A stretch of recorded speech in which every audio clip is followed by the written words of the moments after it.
بسم اللہ الرحمن الرحیم۔ السلام علیکم۔ حضرت شداد بن اوس فرماتے ہیں کہ یوم دار میں جب حضرت سیدنا عثمان غنی کے گھر کا محاصرہ باغیوں نے شدید کر دیا تو میں نے دیکھا کہ حضرت سیدنا علی المرتضیٰ اپنے مکان سے نکلے۔ آپ نے حضور نبی کریم صلی اللہ علیہ وآلہ وسلم کا امامہ سر پر باندھ رکھا تھا اور ہاتھ میں تلوار پکڑی ہوئی تھی۔ حضرت سیدنا علی المرتضیٰ کے ہمراہ حضرت سیدنا امام حسن اور حضرت عبداللہ بن عمر تھے۔ حضرت سیدنا علی المرتضیٰ آپ کے گھر پہنچے اور شر پسندوں کو وہاں سے بھگا دیا۔ پھر حضرت سیدنا علی المرتضیٰ آپ رضی اللہ تعالیٰ عنہ کی خدمت میں پہنچے اور ان سے سلام کرنے کے بعد عرض کیا، امیر المومنین، بلا شبہ حضور نبی کریم صلی اللہ علیہ وآلہ وسلم نے یہ امر اس وقت تک حاصل نہیں کیا جب تک کہ آپ نے اپنے ہمراہیوں سمیت ان کا مقابلہ جو شکست کھانے والے تھے نہ کر لیا، اور خدا کی قسم اس قوم کے متعلق اس کے سوا کوئی گمان نہیں کہ یہ آپ کو قتل کرنے والے ہیں۔ آپ ہمیں حکم دیں کہ ہم ان سے لڑیں۔ آپ رضی اللہ تعالیٰ عنہ نے فرمایا، اے علی، تم جانتے ہو جس آدمی نے اللہ کے لیے حق کو دیکھا اور اس بات کا اقرار کیا کہ میں تمہیں قسم دے کر کہتا ہوں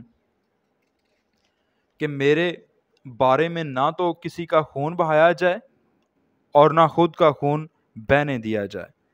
حضرت سیدنا علی المرتضیٰ نے ایک مرتبہ پھر آپ سے درخواست کی کہ انہیں اجازت دی جائے، لیکن حضرت سیدنا عثمان رضی اللہ تعالیٰ عنہ نے پھر وہی جواب دیا۔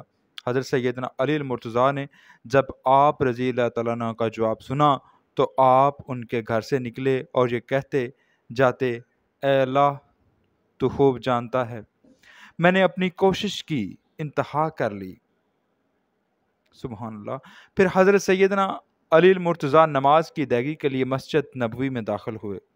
لوگوں نے آپ سے امامت کے لیے درخواست کی، لیکن آپ نے امامت کرانے سے انکار کر دیا اور فرمایا، میں ایسی حالت میں تمہاری امامت کروں جب کہ تمہارا امام موجود ہو اور اسے قید کر دیا جائے۔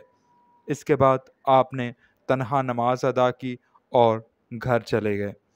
حضرت سیدنا علی المرتضیٰ جب گھر پہنچے تو حضرت سیدنا امام حسن کچھ لوگوں کے ساتھ گھر پہنچے اور آپ کو بتایا کہ حضرت سیدنا عثمان غنی کے گھر کا محاصرہ شدید ہو گیا ہے۔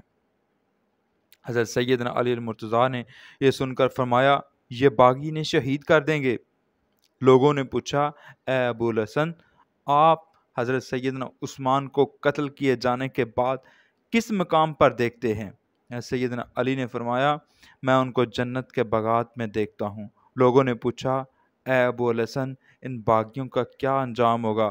حضرت سیدنا علی المرتضیٰ نے فرمایا، یہ سب آگ اور ذلت کے گڑھوں میں ہوں گے۔